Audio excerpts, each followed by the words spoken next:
Evening and welcome back out to the sports book of Charleston in North Charleston for the Coaches Show with the head coach of the Bulldogs, Coach Brent Thompson, brought to you by Cutwater Spirits as we look back at a great Citadel win this past weekend on the road against Western Carolina and get ready for the upcoming game this Saturday back at home against Sanford as the Citadel they now start a stretch of 3 straight games at home. So get your tickets while you still can and come out and join us in person the next few weeks at Johnson Haygood beginning this Saturday, 2 p.m. kick against Sanford. We'll break that down. Get to our film breakdown in a little bit as well, as we do each and every week. Get to our questions for the coach as well. Recap the win, preview the next game, and a whole lot more. Talking Citadel football here over the next hour. Obviously, Coach is with us. Coach, good evening. How are you? I'm good. Hey, couple things. Let me turn you up a little bit. You got me there. Yeah, all right, let's see. All right, well, that sounds better. Yeah. First of all, I was sitting here thinking every time that you start to talk, I start to think, man, it's like a different guy sitting next to me because you and I have a conversation, right? And then all of a sudden you get on the air and you have this different voice.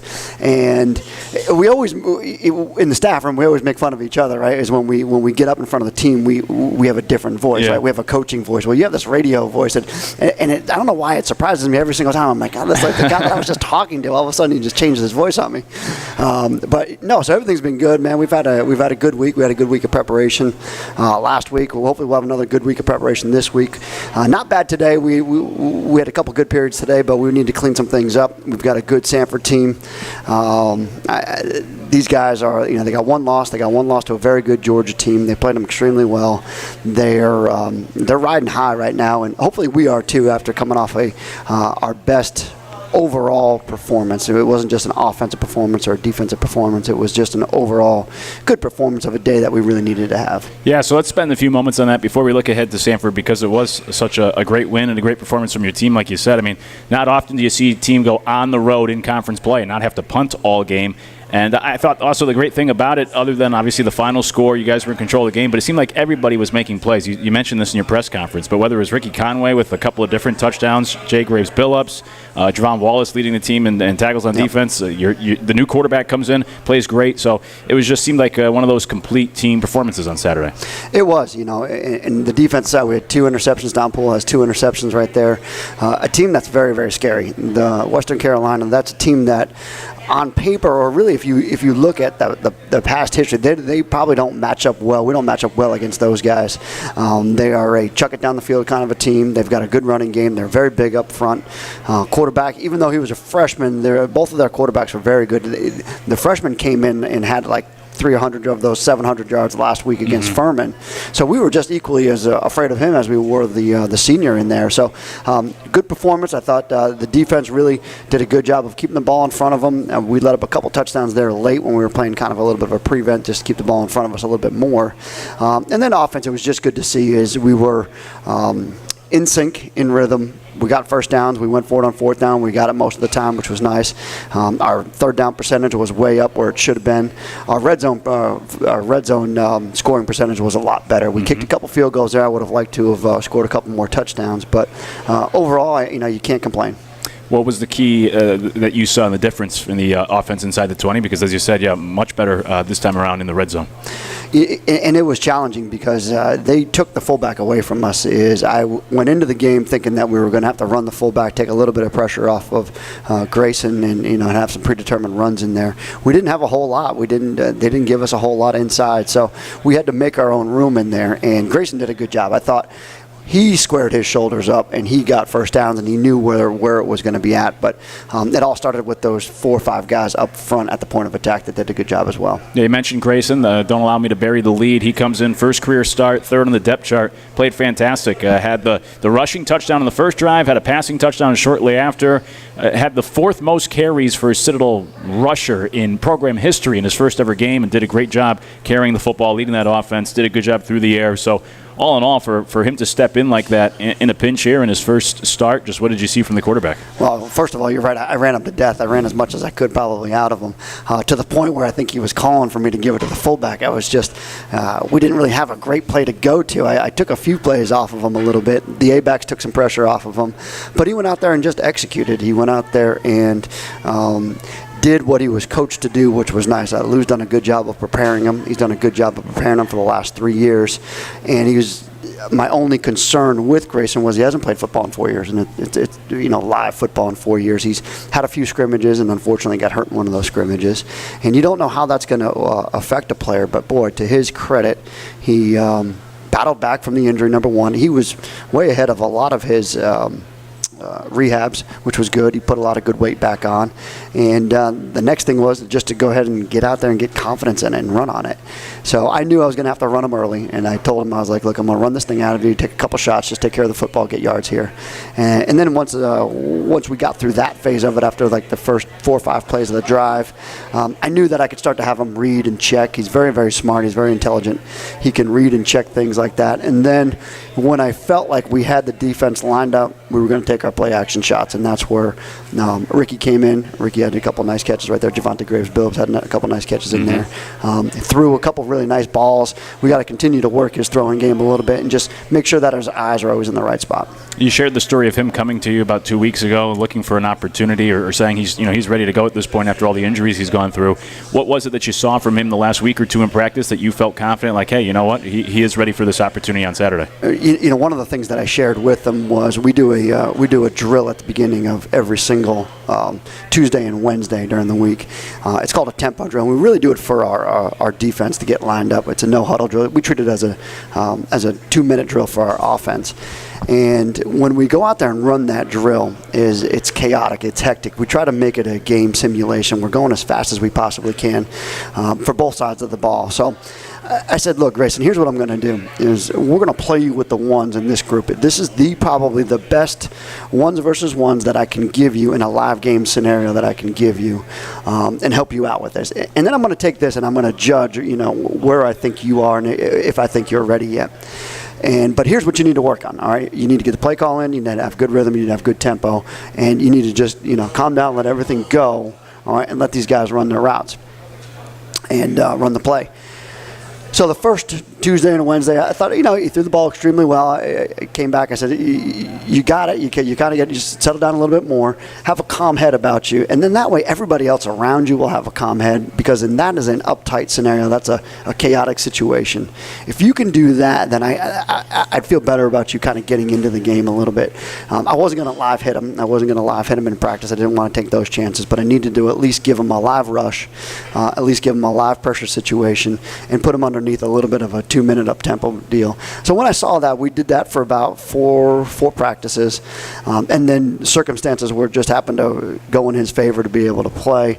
It gave me some confidence that he could do it. Speaking of confidence, what does it say about your team where, you had the losing streak coming in, obviously not the start guys were looking for, and then they see Grayson in practice, but just the idea of third-string quarterback, more injuries on offense. You're on the road against Western Carolina. I mean, going in, that's a tough spot, and yet they came out and played so well. What does it say about your team to be resilient and bounce back like that?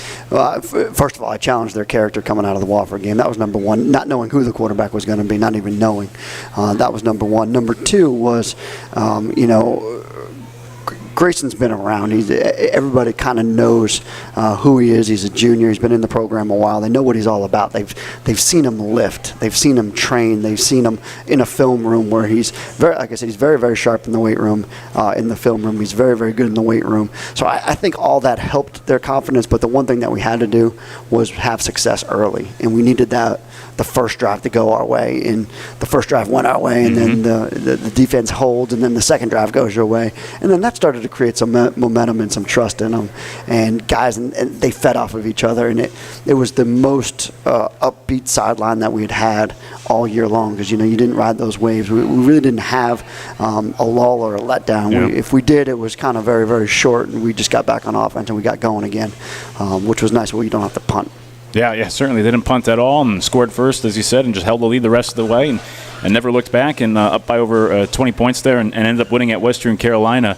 I couldn't help but have flashbacks to 2018. Brandon Rainey made his debut at Western Carolina, ran it a bunch, only had one pass attempt, and watching Grayson, both Lee and myself on the broadcast saying, he looked a lot like Brandon running that offense out there. Do you see some Brandon Rainey in him? I do. The main difference, Brandon Rainey turned that ball over at least twice that day, and Grayson did not, which was nice. But no, very, very similar. They are get yards, lean forward, square your shoulders, and we run very similar styles of offense with those guys in there. It's comforting as a play caller, as a coordinator, that when you need this, you can call this number. Right? You just kind of know. And it was very comforting on Saturday. It was when Brandon would be in there, I would say, okay, Brandon, how do you feel? What do you see in there? Well, Grayson was the same way. Grayson was like, okay, this is what I want to do. This is what I want. I said, all right, well, as long as you got confidence in it, we'll call it. We'll roll with it. So when it came down to those situations, Brandon and Grayson were very, very similar, as they could get you the yard, and they weren't afraid to have the ball in their hands in tight situations. I did want to ask you about the fake punt Western Carolina ran just before the end of the first half, led to more Citadel points, and kind of had a feeling at the time that that kind of puts the game out of reach or puts you guys in a good position. Just going into that, did you have any sort of idea that it could be coming? It was a great defensive play or special teams play made by you guys to stop that fake punt. Were you on the lookout for that going in, or was it just good reactions, good preparation from the guys to know what to do in that situation? No, we didn't have any idea. We had never seen that particular fake punt out of them, and it was in that range where you're right around the 40-yard line. It could happen. A lot of times you play safe in that situation, but it was like a 4th and 7 or so. It was a 4th and 6 or something. There was the guy that made the tackle on the play did a great job, and he had great pursuit. But we really did a great job of setting the edge and making sure that thing got forced back up and inside, because at one point, if you looked at it, you said, man, they had us pinned, they had us covered. And then I'm trying to recall who it was, but we had the thing knifed up the field, which was nice. All right, and then we were able to gain a little bit of our leverage back. And to Coach Weston's credit, is he's got those guys coached up to make sure that everything goes back to the inside. That's a game changer right there. Yeah. They're trying to gain a possession back on you. You go back down, and I believe I think we scored on that possession. Yeah, we kicked the field goal on the previous possession, and we come back and we score on that possession. That's a 10-point swing in a matter of 2 drives. Yeah, and then you were going to get it to start the second half. Yeah. It felt like a bit of a dagger at the time, just before the half. You mentioned the defense earlier, but just to highlight them again, because the week prior, Wofford put up a season-high number of points. Then you're going up against Western Carolina on the road, and the Catamounts statistically are one of the best offenses in the country. And yet the defense played so well on the road against that Catamount team Saturday. Yeah, it was good to see. Hassan Black played really well. You mentioned Trayvon Wallace played extremely well. Trayvon should have had a pick. Dom played well. Yep. Obviously, Destin Mack played well. Your secondary right there, those guys are. But, Tony, I think, did a great job of just keeping the ball in front of him. He did a great job of making sure that we had a post player, which means we had a deep guy. They weren't going to get the deep ball on us. He did a great job of making sure that we got just enough pressure on the quarterback where we could box him in. And we did give up a little bit of the A-gap run a little bit, but you're going to give up some of that when you are dropping so many guys. I mean, at one time, we were rushing 3, dropping 8, and just forcing the ball to stay in front of us. So it was well played defensively, and it was well played offensively from hold on to the football, keep the ball in front of you, and let's just make sure that we all win this thing together. Big win Saturday against Western Carolina. Before we hit a break and get to our film breakdown next, the last thing I'll ask you is, that game on Saturday closed with Western Carolina as a 14.5-point favorite. I know there's not a college game day for the Southern Conference, and I don't know how much you pay attention to the spreads anyways or what Vegas thinks, but just in general, are you a bulletin board guy at all? Do you look for things, see what's being said out there as a way to put a chip on the shoulder of guys? No, I've never done that. I've always lived in this cave or this tunnel when it came to game week. You just live in this area where I'm just focusing on our guys right now. I don't really care what anybody else says. We're getting prepped, we're getting ready for this, and a lot of it is just your energy is sucked up into, especially with how much I'm in the offense right now. You're sucked up into that world so much that you're trying to just make sure that your guys know what they're doing, know where they're going. It was a great win for the Citadel. They certainly knew what they were doing and where to go on Saturday against the Catamounts in that win on the road. Now they get ready for Sanford this Saturday at home. Sanford, the top team right now in the conference standings, so should be another good test and a good game this Saturday at Johnson Haygood. When we come back here on the Coaches Show, we'll break down some film, look ahead to the other Bulldogs of the Southern Conference with Sanford coming to town this week. We'll get to some questions later on, preview Sanford throughout the next 45 minutes as well, and plenty more here on the Coaches Show with the head coach of the Bulldogs, Coach Brent Thompson, at the Sportsbook Sportsbook of Charleston in North Charleston. The Coaches Show brought to you by Cutwater Spirits. We'll come back with our film breakdown next after this. All across the Citadel Sports Network. Hello, Charleston. Football.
Back on the Coaches Show here at the Sportsbook of Charleston in North Charleston, brought to you by Cutwater Spirits as we talk Citadel football with the head coach of the Bulldogs, Coach Brent Thompson, getting ready for the game with Sanford this week, back at home for the Citadel, 2 o'clock kick. Sanford right now at the top of the conference standings. They're 6-1 this season, so already more wins this year than last, I think it's 5 years already this season.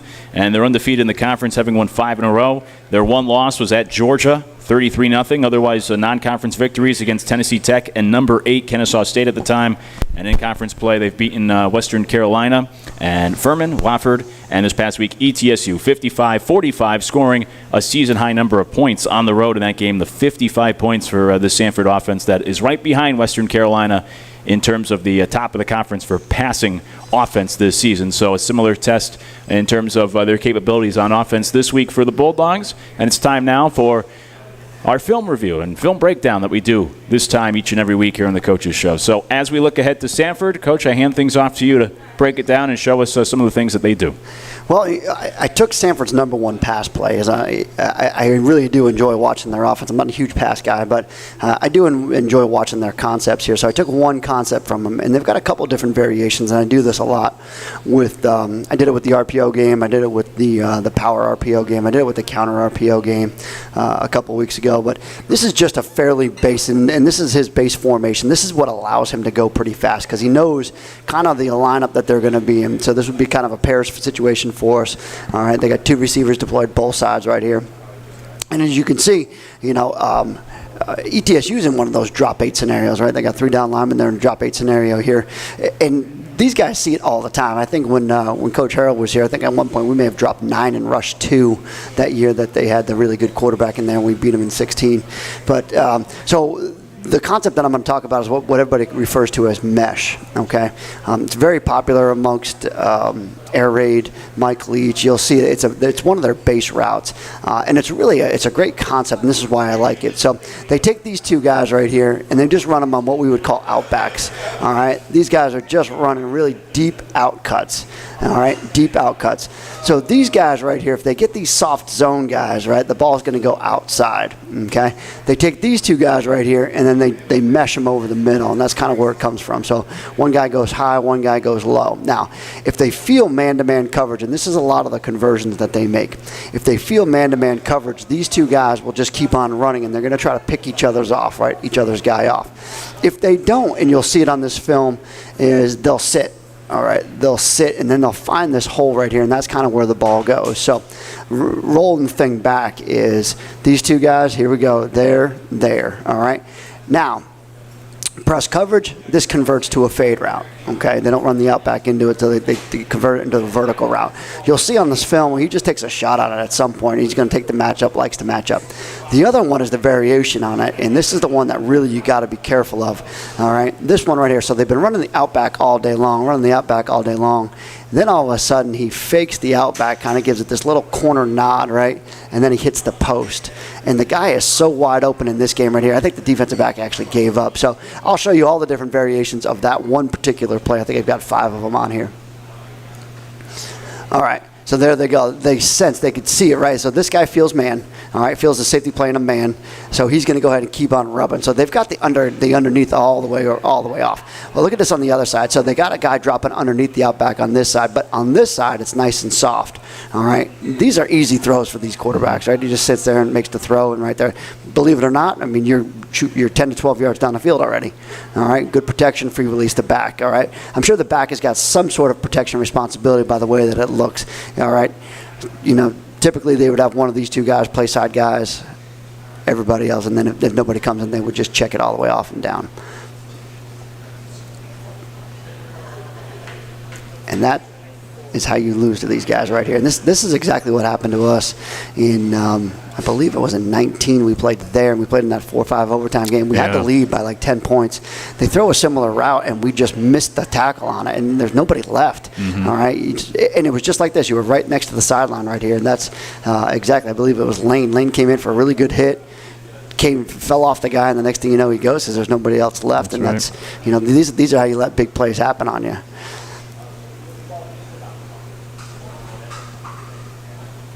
All right, look at it again. I mean, you're in about the same exact spot. You're on a different hash in the field.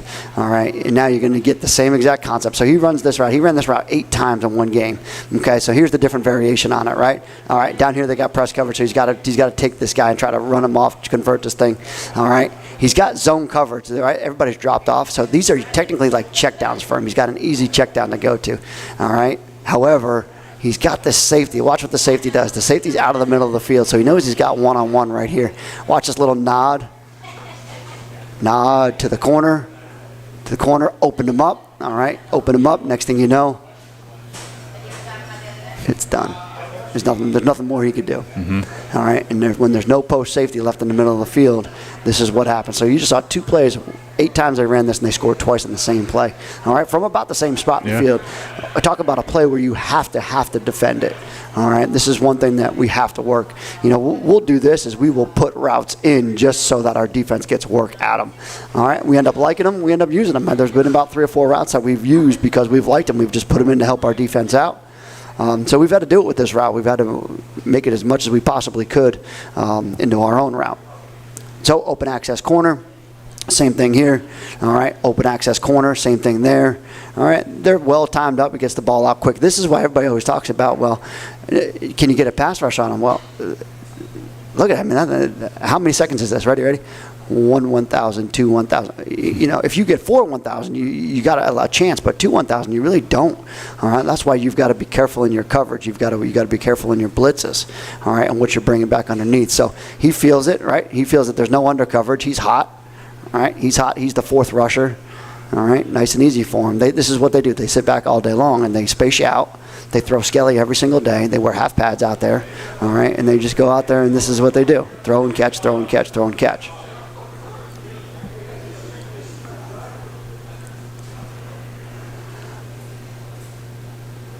Okay, I did this because this is just a little bit of a different concept. They're still meshing, all right? They just changed the formation up, all right? But same thing. You see these guys, they sit down, right? They feel zone. There's nobody covering them man-to-man. They feel zone with it. All they're doing is now they're just sitting it down. Now they've got a nice, easy spot. There's their check down throw. So different variation on it, but it's still the same concept back in the inside. Free release the back.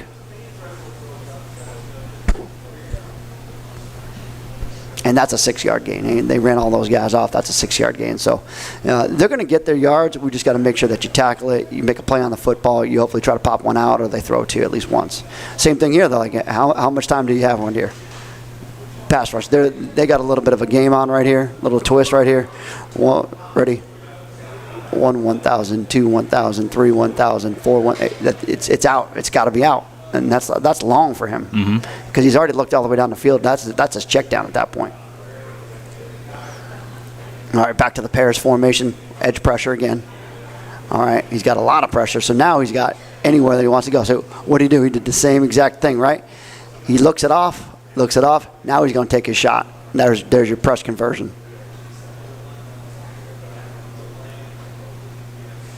He likes the matchup, gets it out of his hands.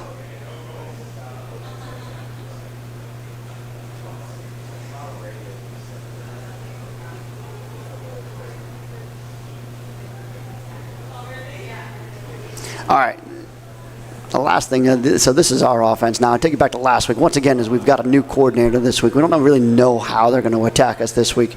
So I went back to last week's film, and I showed you a little bit about the final piece to our counter game is our counter trap option.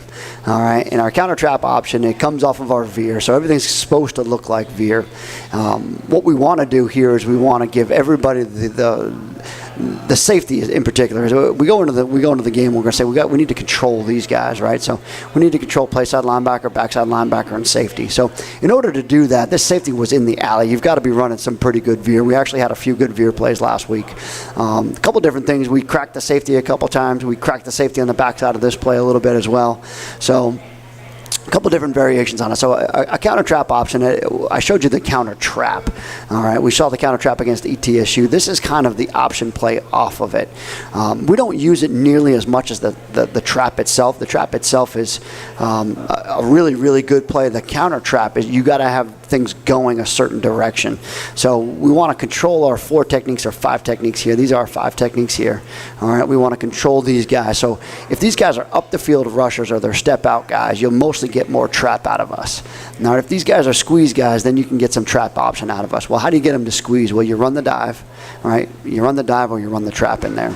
So this play comes in handy quite a bit against teams that really like to run. So the backside backer is a guy that kind of gets over the top. This guy gets out over the top of us as well. So we want to give a little bit of twirl all right, give a little bit of twirl action to it, Selvier going this way. The B-back's going to fake it here, all right, the guard's going to pull, okay?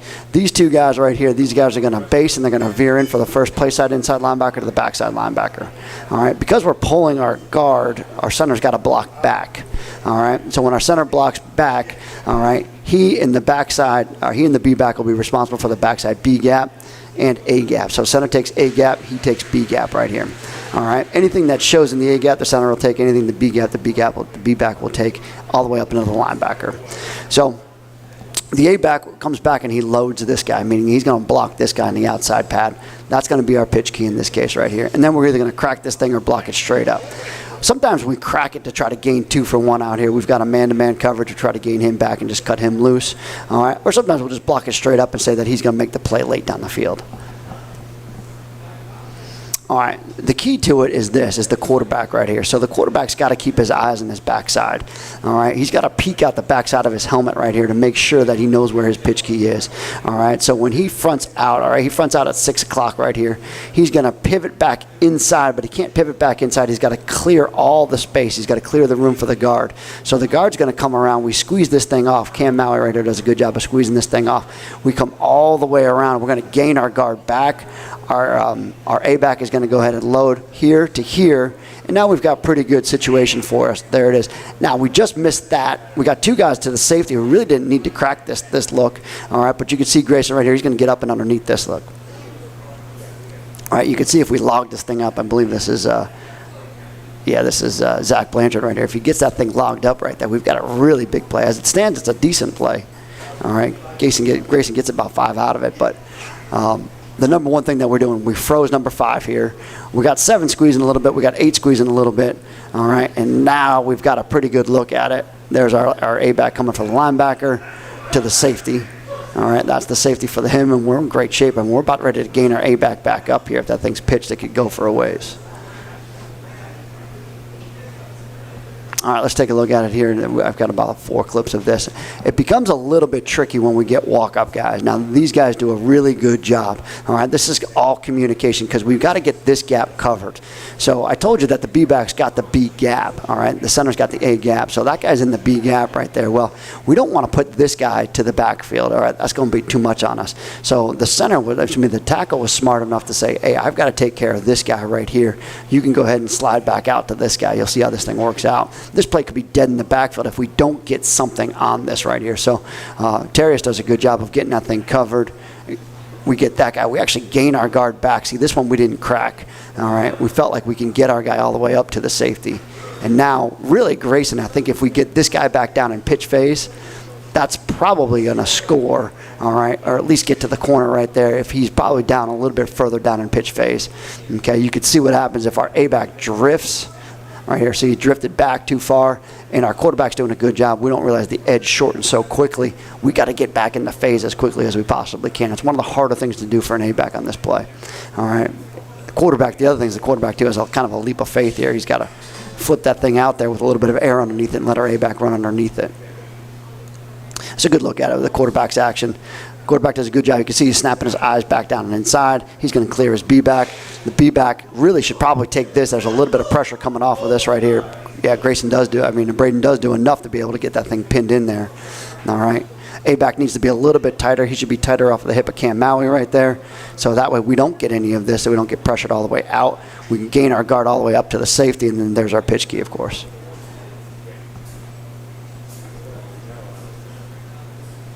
All right, we changed our formation. This formation kind of gives us a little bit better eyes on it, right? We're not twirling it. We're not giving our so really we just try to jab this and then load back downhill. See, he's in a little bit better of a position right here to be able to load it. Now, this one does get pitched. We are cracking it, so we're actually gaining guys on this. You can see that we're getting 2 for 1 right there, and now the ball is going to head up the sideline. This is about as good as we could probably get this. We got 2 for 1. We got it loaded right here. We got the ball pitched to the perimeter. We'll get about 10 or 12 out of it.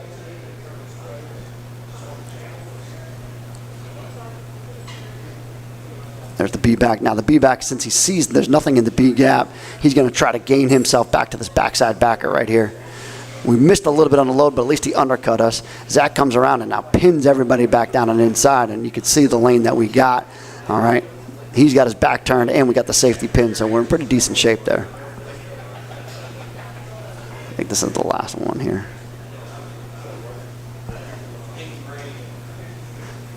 Okay, now this is a little bit tricky. So the tackle does a really good job. He picks up the linebacker in the B gap. We still have to log this guy. All right. If we don't, we will have 2 pitch keys out here, and we don't ever want to have 2 pitch keys out here. So we got to keep rapping. He's got to keep coming for that. Now Grayson sees it, and he says, you know what? I didn't like the look of it. I didn't think I can get it logged.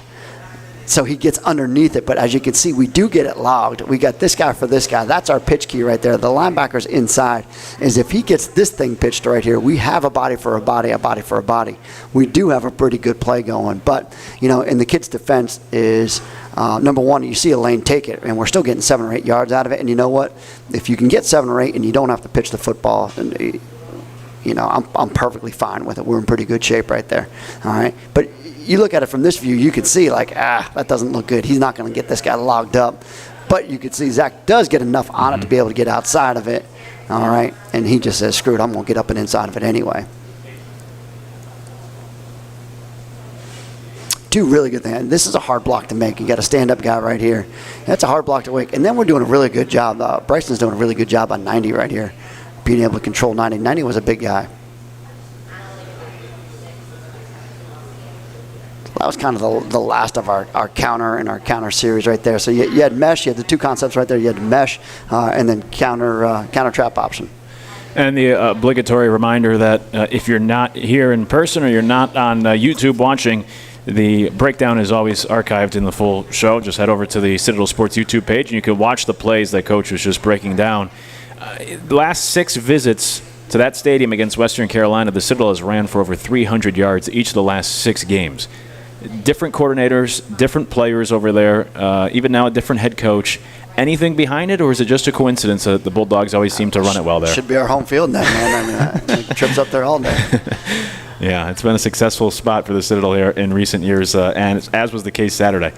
When we come back, we'll look ahead to this week's opponent and break down Sanford some more as the Bulldogs get ready to welcome them in this Saturday at 2 p.m. It's the Coach's Show, the head coach of the Bulldogs, Coach Brent Thompson, here at the Sportsbook of Charleston in North Charleston. The Coach's Show brought to you by Cutwater Spirits. We'll look ahead to Sanford when we come back after this, all across the Citadel Sports Network. Bulldog fan.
Back on the Coaches Show with the head coach of the Bulldogs, Coach Brent Thompson, here at the Sportsbook of Charleston in North Charleston with the Coaches Show, brought to you by Cutwater Spirits. Just broke down some film last segment. You can find that on demand. Head over to YouTube, click on the Citadel Sports page, and find it there as we get ready for Samford this week. And before we actually look at the team, Coach, now you get to settle in at home for the next 3 weeks after starting the year with 5 of the first 7 on the road. So even opponents aside, it must be nice to be able to have a little bit of a homestand now this month. First of all, we need to start charging for that option click we keep giving, right? True. I mean, shoot, on the YouTube website, well, that'll be good out there.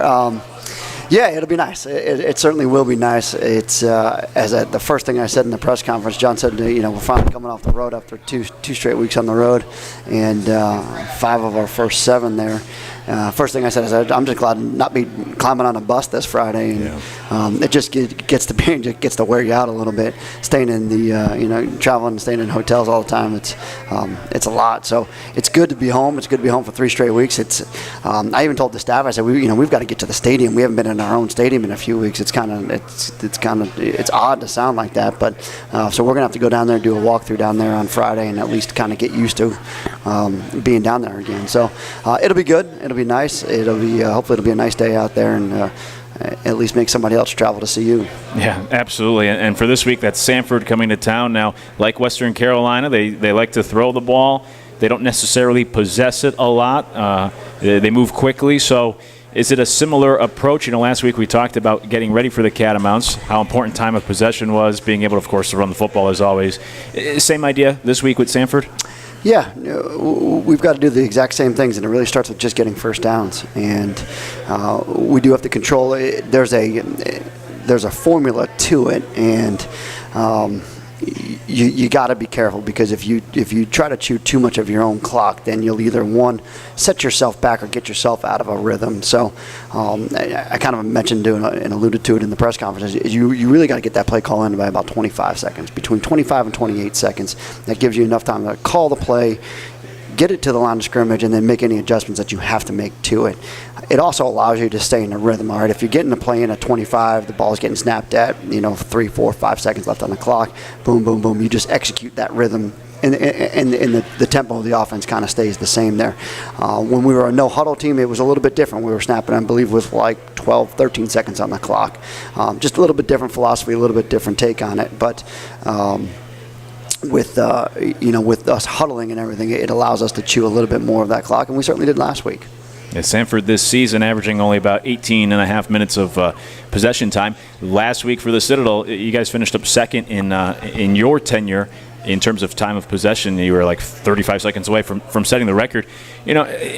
People will spend months, maybe even a year, planning a wedding. You hope everything goes perfect. A lot of time goes into game preparation for you coaches as well. When things go as well as they did Saturday, and all the points that you laid out, the plan seemed to work out perfectly. As a coach, how does that feel when you can't go out there and make the plays, but the game plan seems to be executed, perfectly? Sometimes it's just a relief that, you still can do it, you can still pull it off, that, all your preparation did make a difference, and that all your preparation does matter. And it's a lot. It's between Monday and Wednesdays are Sunday's a pretty good day. Sunday I try to just look at it and get away from it. I look at last week's game, and then I look at this week's game, and then I start it. If I jam too much in on Sunday, I'll do something stupid, and it won't make any sense by Monday or Tuesday. So it's really a plan that you really got to digest Sunday and Monday night, and then I finalize it usually on Tuesday. And then we go out there and practice it on Tuesday. Now, when we do practice on Sundays, we'll kind of just do some base things that I know we want to do, and just kind of some things I know we need to execute. I won't do all the wrinkles and everything else in it.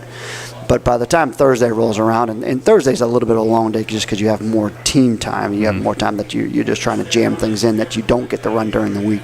Sometimes your screens, sometimes your draws, your trick plays, your reverses, those kind of things get hammered into Thursday. And then Friday's just overall just a walkthrough. We do about 100 play script of a walkthrough. So it is a lot. It's a lot of preparation all the way through the week. I always talk about how Tony does it. Tony does, first and second down, and then he does third downs and fourth downs and those kind of things, and he separates his days. And that's how he breaks up his game planning, and it's always good to see sides of the ball. It's always good to see different guys do it different ways, and I've done it different ways. I've done it that way before. I've done first down and second down. I've done veers and counters and all that stuff throughout the week. Sometimes it's week to week for me. Sometimes it's predicated upon who we're seeing. I drew parallels earlier from Grayson to Brandon Rainey's debut, which was at Western Carolina, and then the next week he came home, as did the Bulldogs, and played Sanford at home, much like this week playing Sanford at home. So here we are on Tuesday. What's the process this week at that quarterback position as you get ready for this week's game? Well, we've got both quarterbacks working in there. We've got Ahmad and Grayson working in there pretty effectively. Both given some of the one reps that we talked about in the tempo drill and making sure that we've got both of those guys ready to go. But right now we just laid out our base offense, and we just took a couple of our formations that we were going to run. We want to prep those formations, get those things ready to go. And then tomorrow we'll move on, and we'll kind of clean up some of the stuff that we needed to clean up from today.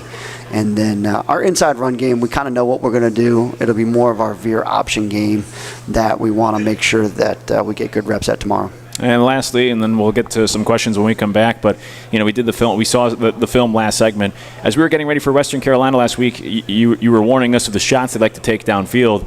For Sanford, with that air raid, more of the air raid style, they like to throw it just as much as Western Carolina, but it seems like it is some more of that underneath stuff, and as you stressed, you have to make sure you come up and make the tackle as opposed to not getting beat over the top. Yeah, they're big numbers and spacing team as well. They're going to try to out-leverage you, outnumber you, take the side of the field, take the field side. They will throw bubble screens. They're bubble screens, and they're one-under screens. Those things are all just run plays for them, essentially. Even though they're counting as pass plays, those guys will just get into the perimeter as quickly as possible. And then they will hit you with the run game a little bit. So he's done a much better job of being able to run the football over the last couple of years. And you've got to be able to defend the run against them. So they'll get you in a lot of different spots, light in the box, just like Western did. And then they'll try to hit you deep. Yeah, that's the test with Sanford this week. 2 p.m. kickoff Saturday at Johnson Haygood. When we come back, we wrap things up as we do every week with questions submitted for the head coach, and we'll do it when we come back. It's the Coaches Show with the head coach of the Bulldogs, Coach Brent Thompson, here at the Sportsbook of Charleston in North Charleston, brought to you by Cutwater Spirits. We wrap things up with the submitted questions after this on the Citadel Sports Network.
Wrapping things up on the Coaches Show here at the Sportsbook of Charleston in North Charleston, brought to you by Cutwater Spirits with the head coach of the Bulldogs, Coach Brent Thompson. And we got plenty of questions to get to that have been submitted here this evening before we go. Fire away. So let's rip through them.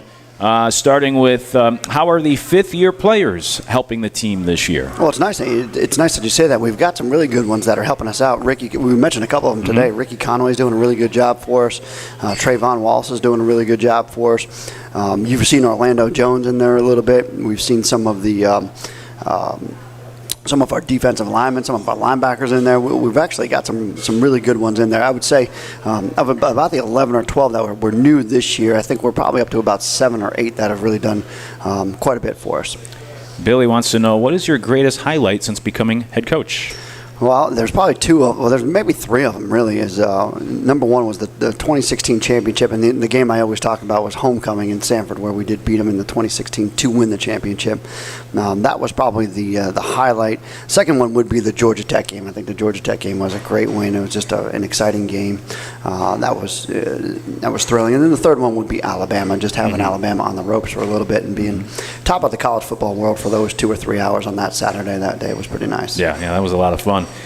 Julie asked, do you ever participate physically in practice with your team?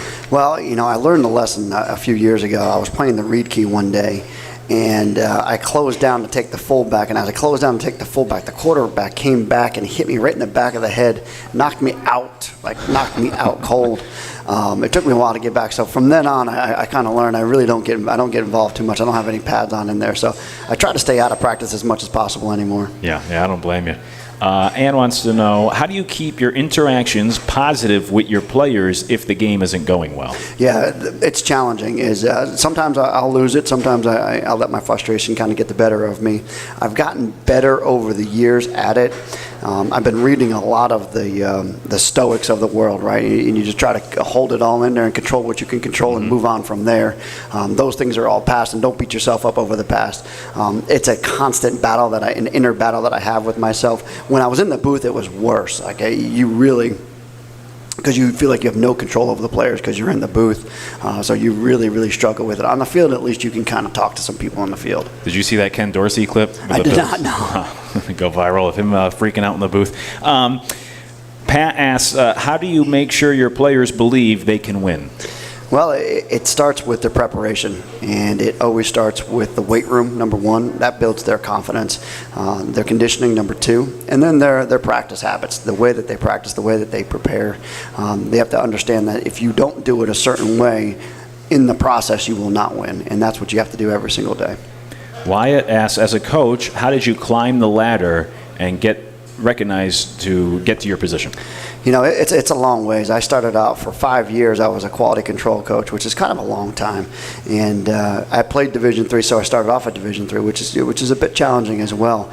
And I always tell it's a little bit different nowadays. Nowadays we've got 30-something, 40-something analyst jobs that are open at the Division I level. The game has changed so much that those positions where you had 4 offensive and defensive GAs total in Division I at one time when I was coming up. So in order to get one of those jobs, you really had to play or know somebody at that Division I level. So I had to work my way up. So I spent 5 years doing whatever I possibly could. I made $2,300 my first year. I got room and board, and that was a 10-month contract, and I did that for 2 years. And then you gradually move up, and I was fortunate enough to, I stayed at Bucknell for 7 years. At Bucknell, I gained a lot of different, I had a lot of different job titles. I was the recruiting coordinator. I was the video coordinator at one time. I was the associate head coach at one time. I was the O-line coach. So that's really where I took a lot of steps. And then having the run with Coach Houston at LR and here was nice as the coordinator. How excited are you about Riley Webb making the 53-man roster of the Patriots? Fired up. I sent him a message. I don't know what. When he was with Baltimore, he hit me right up. Being a Jet fan, I don't know if he's held that against me, can't talk to me or whatever. I have not heard back from him. I know he played last night. He was on a couple teams. Real excited for him, though. He's a guy that's always worked hard. He was with us through thick and thin for 6 straight years, man, and we really enjoyed having him. Yeah, he's already under the influence of the Patriots way. I know it. Speaking of the NFL, Rebecca asks, who is one NFL player you would have loved to coach? Ronnie Lott. I always say Ronnie Lott, he was a secondary guy. My man would chop his own finger off the play, and he did. That's right. And I've actually met Ronnie Lott before when I was at LR. He's a great guy, but one of the hardest hitting guys that you'd ever see in the secondary. Played mostly for San Francisco, but he did it in his career with the Jets. There you go. What is your favorite part of coaching at the Citadel specifically? Well, the guys that you get to coach, and I say this to every opposing coach, I said, I may have my problems, but I don't have your problems.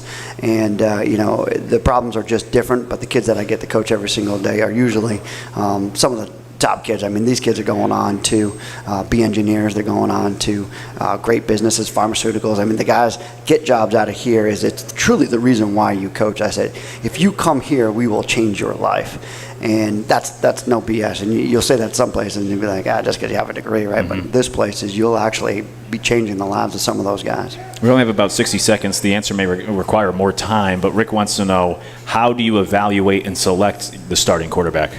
Well, it's most of it you kind of know, but number one is just how they manage the team. What does the team think? How do they operate? How do they execute? Can they make checks? That's a huge one. You got to be fairly smart to operate our offense. Coach, appreciate the time as always, and wish you the best of luck Saturday as Sanford pleasure, comes man. to town. Thank you. That's head coach Brent Thompson joining us each and every week here Tuesdays for the Coaches Show at the Sportsbook of Charleston. It's a matchup of the Bulldogs this week, the Citadel and Sanford, 2 p.m. Johnson Haygood, come out and join us. If you can't, radio coverage begins at 1 p.m. on 102.1 FM, locally 1450 AM, and you can stream it worldwide as well. We'll be back here next Tuesday to talk Citadel football from the Sportsbook of Charleston in North Charleston, brought to you by Cutwater Spirits. It's the Coaches Show here all across the Citadel Sports.